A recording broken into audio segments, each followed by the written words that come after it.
Hey folks, today I'm actually going to learn along with you. Um, I thought that asking ChatGPT how do the wealthy teach lessons to their kids and how to be wealthy and maintain wealth, and what kinds of exercises do they apply to do this, would be a fun experience. So I pre-prompted already using ChatGPT. I want to go through the lessons and kind of just like react to them, give you my uh, I'd say 2 cents, but almost like experience with everything as well. You could easily do the same exact thing for yourself. And I know I didn't necessarily grow up with the upbringing, likely that all of these lessons um, what all of these lessons are and what they teach. So I wanted to just get my perspective because at the end of the day, I want to take this, and hopefully you do too, take this information and figure out how to pass it along to my kids and apply it to my own life with my family as well. So I'm going to minimize myself here. There we go. Okay.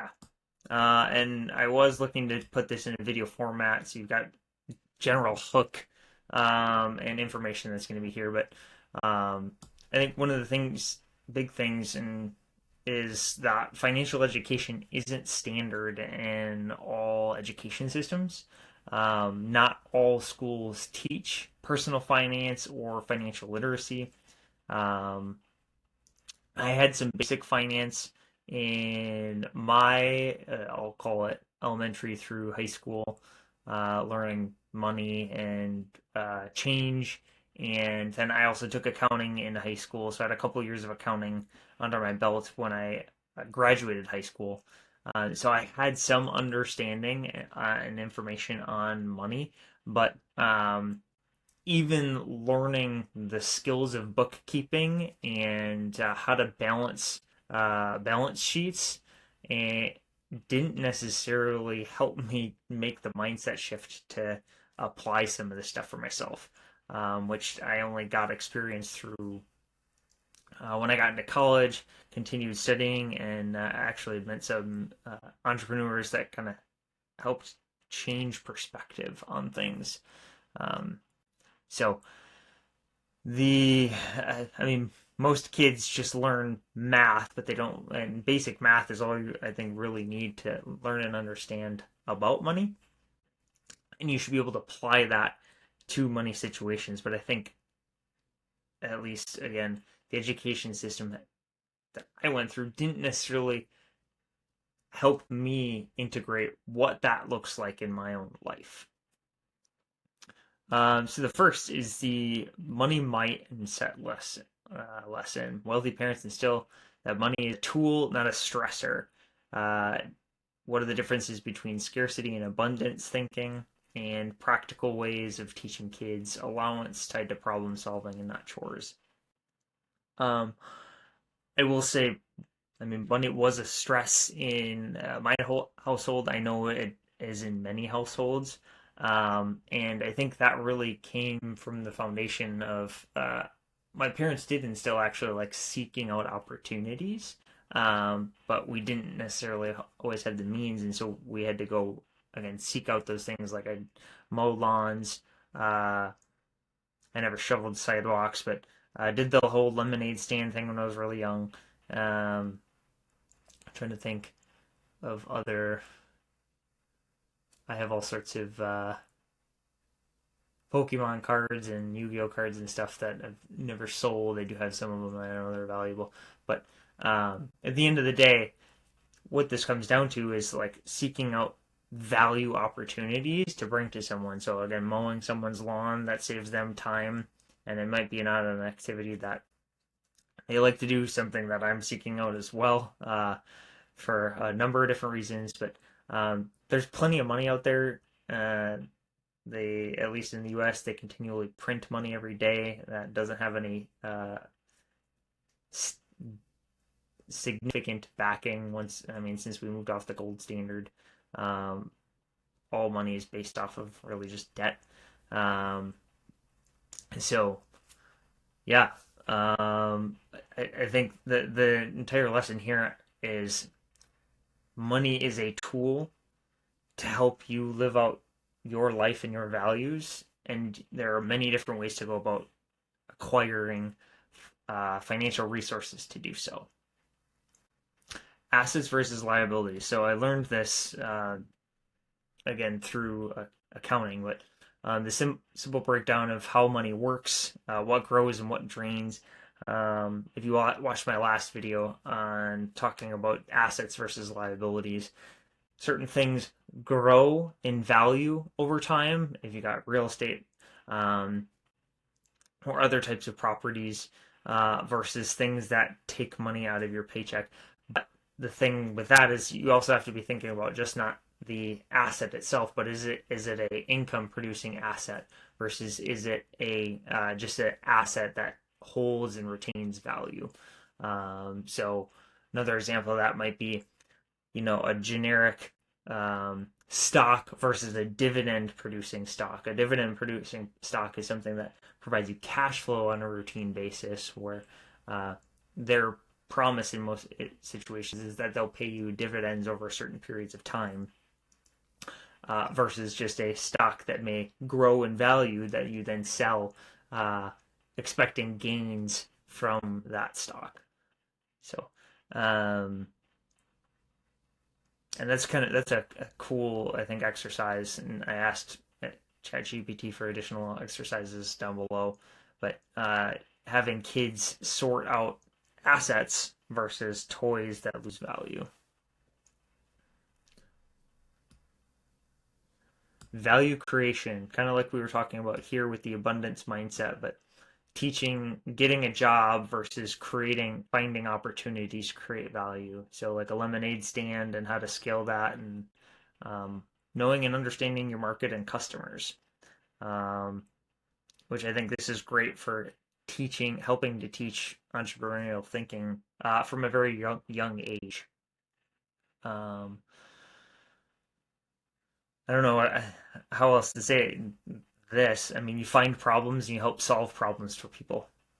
That at the core of it, that is what value creation is. You help solve pain points and solve issues that people have, and in exchange, they give you, in most circumstances, some form of currency, because that's what a lot of folks use for exchange, because we're not on the bartering system now, for most of us around the globe.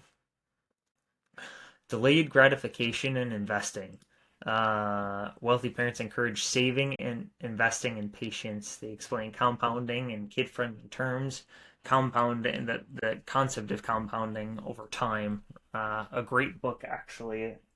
What is that called? It's by forget the guy's first name. Something Hardy. Looking for it here on the bookshelf. See if I can find it. I haven't read it in a long time.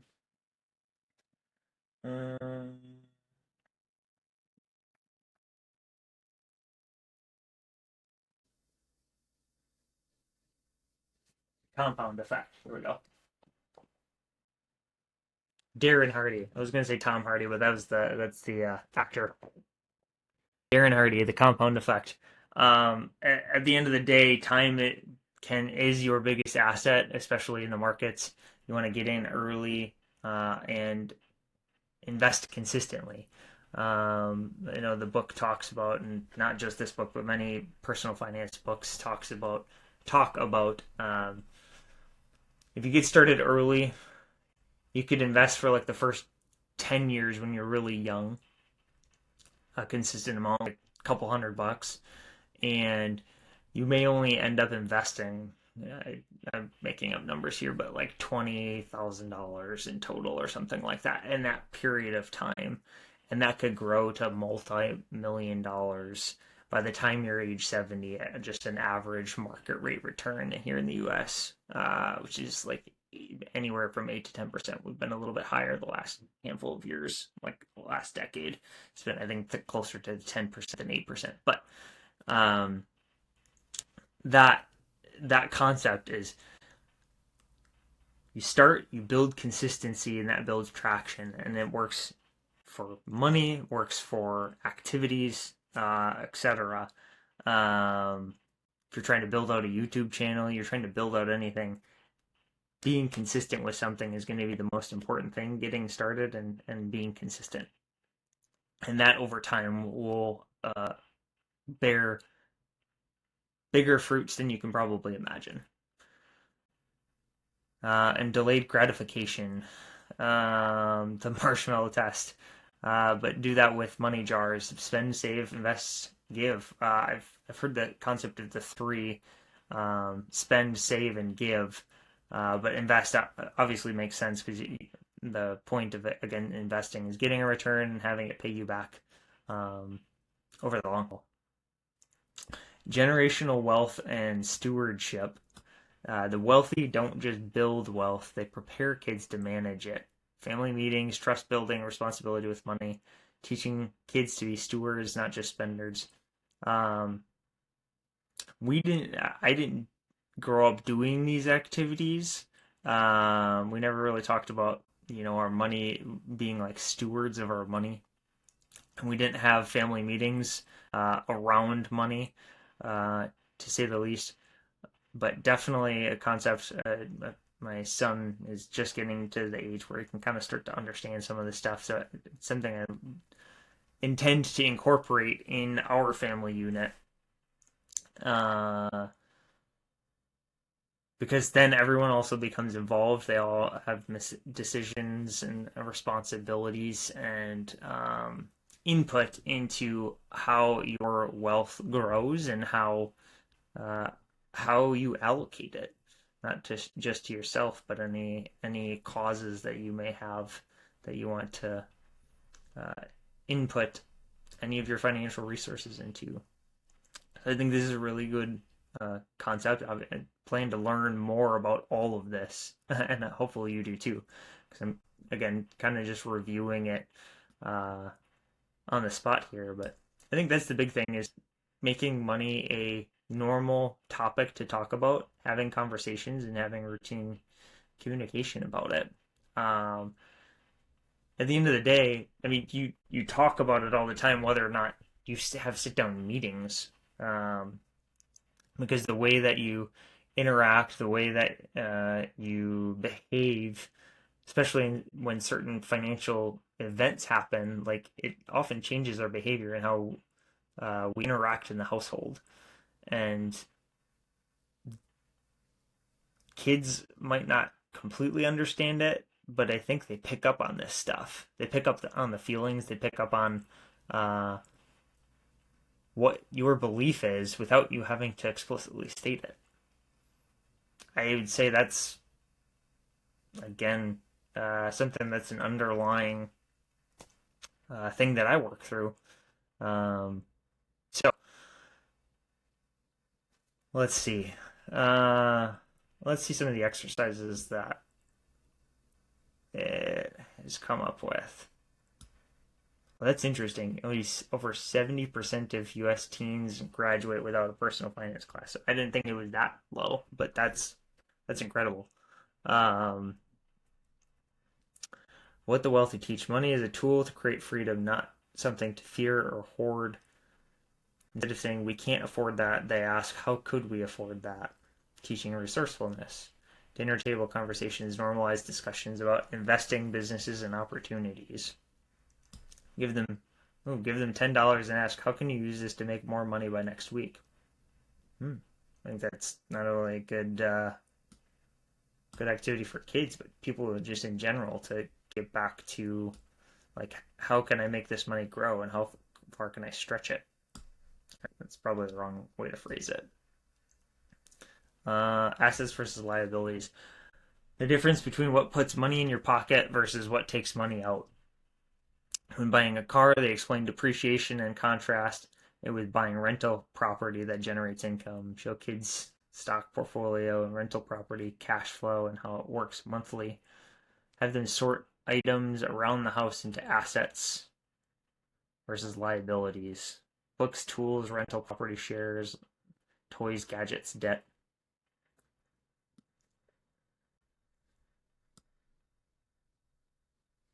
Don't just look for jobs. Think about how to solve problems and create value. Encourage kids to start small ventures. What problem are you solving for your customers? I like this activity, giving $20 as a startup fund to have them pitch a mini business idea and then let them run with it. I like that a lot.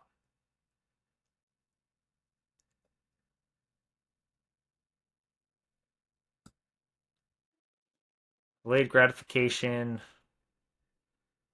Instead of just giving allowance, they match savings 1-for-1 if the child invests it. They can show charts of how $100 saved monthly at age 10 grows by retirement.